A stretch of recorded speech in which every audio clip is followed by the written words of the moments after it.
Halo teman-teman, welcome back my channel YouTube. Kembali lagi bersama aku Kiflo. Oke teman-teman, terima kasih buat kalian yang udah klik video ini dan terima kasih juga buat kalian yang udah pantengin cerita ini. Oke teman-teman, tanpa menunggu berlama-lama, aku lanjutkan lagi ya ceritanya. Sri dan Erna sampai beringsut mundur. Sosok di dalam kain itu terus meraung layaknya iblis yang Sri saksikan tadi. Kali ini Dini tampak terguncang, bingung. Ada apa sebenarnya di sini? Terdengar suara marah dari kain. Ia adalah wujud yang tadi Sri saksikan. Manusia brengsek! Mbak Tamin terus menekan kepalanya, membuat suara itu semakin menjerit marah. Setelah kurang lebih 5 menit, Mbah Tamin melakukan itu. Perlahan sosok itu mulai tertidur, dan Mbah Tamin membuka kain itu. Ia melihat Della memejamkan matanya. Kalian ikut saya, kata Mbah Tamin memanggil mereka. Sementara Dini tetap di kamar. Hanya dia yang belum mengerti apa yang terjadi di sini. Mbah Tamin duduk di teras rumah. Kegelapan hutan benar-benar mencekam kala itu. Sri dan Erna berdiri menunggu sebelum Mbah Tamin menunjuk sesuatu di antara pepohonan. Kalian bisa melihatnya. Apa ya Mbah? Kata Sri bingung. Kesini. Mbah Tamin menempelkan jemarinya menekan mata Sri. Sengatan ketika Mbah Tamin menekan mata Sri membuat penglihatannya memudar perlahan. Setelah mencoba memfokuskan matanya, Sri melihat lagi apa yang ditunjuk Mbah Tamin.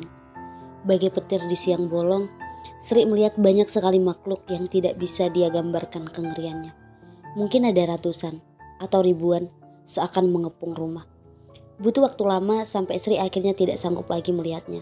Sehingga Mbah Tamin menutup kembali penglihatan itu, mencabut sesuatu dari ubun-ubun Sri.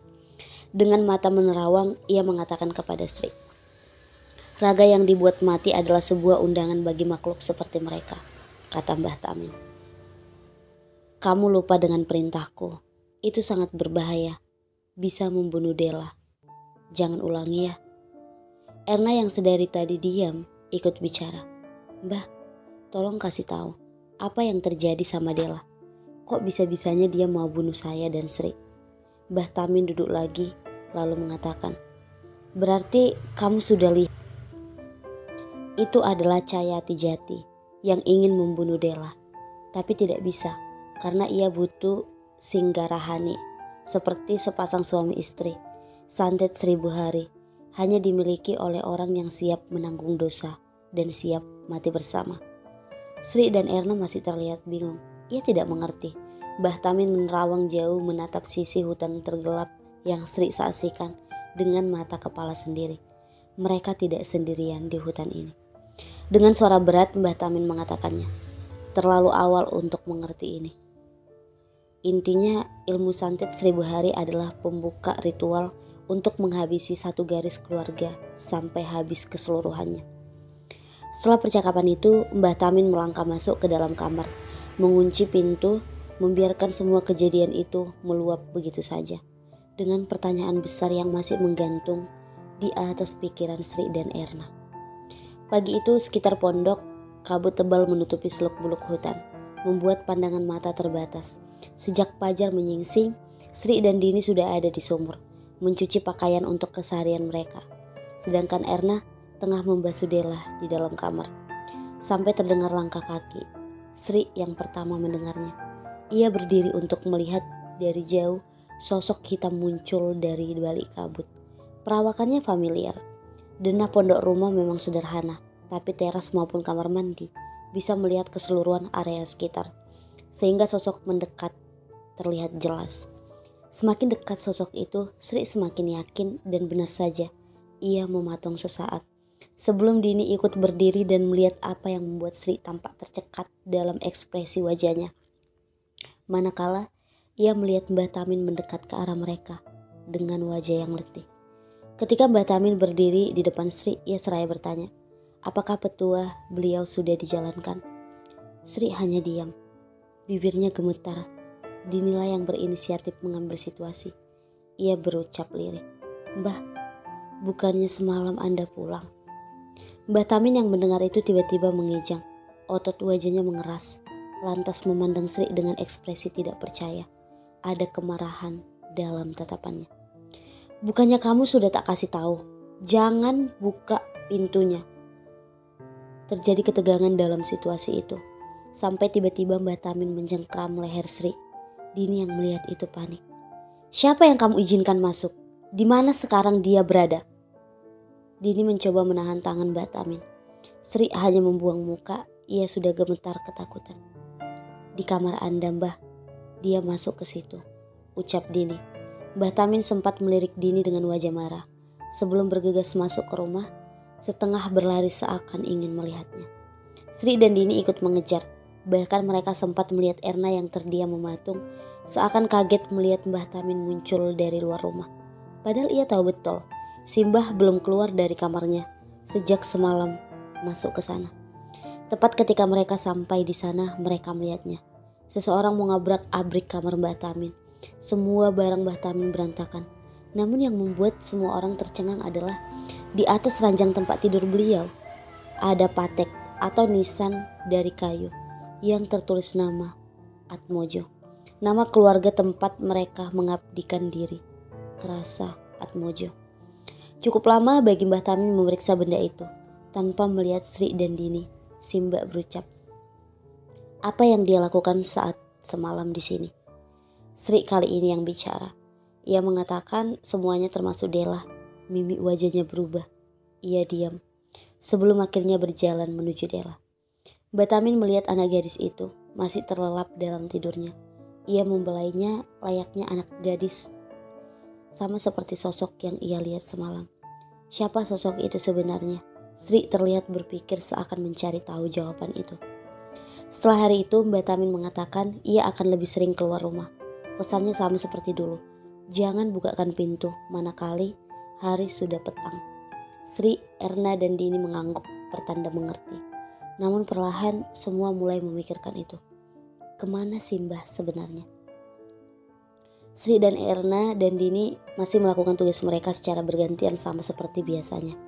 Sampai suatu pagi, si Mbah belum juga pulang. Ini aneh, Dini dan Erna ada di sumur. Mereka sedang mencuci pakaian mereka. Saat itu Sri baru saja melaksanakan tugasnya membasuh Dela. Tidak ada yang berubah dari gadis itu. Sebenarnya bila saja Dela tidak dijahati seperti ini, dia memiliki sosok gadis muda yang cantik jelita. Tidak hanya itu, perawakannya memang layak menjadi dambaan bagi pria manapun. Namun nasib seperti mempermainkannya. Sri merasa bersimpati. Manakala ia selesai melakukan tugasnya, tiba-tiba terpecik pikiran penasaran. Selama ini bila dipikir-pikir, ia belum pernah masuk ke kamar Mbah Tamin. Hanya melihatnya dari luar. Kira-kira apa yang orang tua itu simpan di dalam kamarnya? Setelah melihat dan memastikan tidak ada orang di sana, ia membuka pintu itu yang memang tidak dikunci. Sri melangkah masuk melihat kamar Mbah Tamin. Tidak ada yang istimewa selain benda yang sama yang ia temui di dalam kamarnya. Lalu mata Sri tertuju pada sebuah lemari tua. Ia menemukan pakaian Mbah Tamin. Tidak ada apapun di sana. Bahkan di antara selipan lemari, dari atas hingga bawah. Lalu mata Sri tertuju pada sebuah meja yang sudah usang. Di sana ada sebuah laci kecil dengan jantung berdegap kencang. Sri membukanya, kemudian melihat isinya. Boneka isi rumput teki. Dia menemukan itu di sana. Bentuknya sudah sangat berantakan akibat dicabik dan ditusuk. Masalahnya, Sri tahu benda apa itu. Itu adalah benda yang sering digunakan untuk media santet. Apa yang sebenarnya orang tua itu lakukan? Tidak hanya itu saja. Ada beberapa benda lain, sebuah cincin akik dengan batu merah, dan terakhir sebuah foto yang usang di belakangnya tertulis, keluarga Atmojo. Ketika Sri memperhatikan foto itu, ia memiliki ngeri. Ada Mbah Kerasa dan seluruh keluarganya yang pernah ia lihat. Kaget, takut, dan merinding. Itu yang Sri rasakan. Cepat-cepat ia mengembalikan semuanya, menutup laci itu lagi, kemudian melangkah keluar. Saat Sri membuka pintu, ia tersentak melihat Erna dan Dini menatapnya kaget. "Ngapain kamu?" Sri terdiam, ia berusaha tetap diam. "Semalam Simbah nyuruh saya bersihin kamarnya." Meski curiga, Erna dan Dini menerima alasan tersebut. Ia melewati begitu saja. Namun perasaan Sri pagi itu sudah porak-poranda dengan pemikiran-pemikiran gilanya. Sejak hari itu, setiap kali berpapasan dengan Simba, Sri seperti terguncang. Ia tidak bisa menutupi ketakutannya. Namun dari cara melihat si Mbak, tampaknya beliau tahu sesuatu dan itu membuat Sri tidak tenang. Ia seringkali merasa Mbah Tamin memperhatikan gerak-geriknya. Tapi malam itu Sugik, supir yang mengantar mereka datang. Ia berbicara empat mata dengan Mbah Tamin. Seakan ada sesuatu yang mendesak. Wajah Mbah Tamin tampak mengeras. Sri begitu penasaran. Namun kali ini ia menahan diri. Oke teman-teman, mungkin sampai itu aja dulu ceritanya. Kita lanjutkan besok ya. Jangan lupa like, komen, dan subscribe.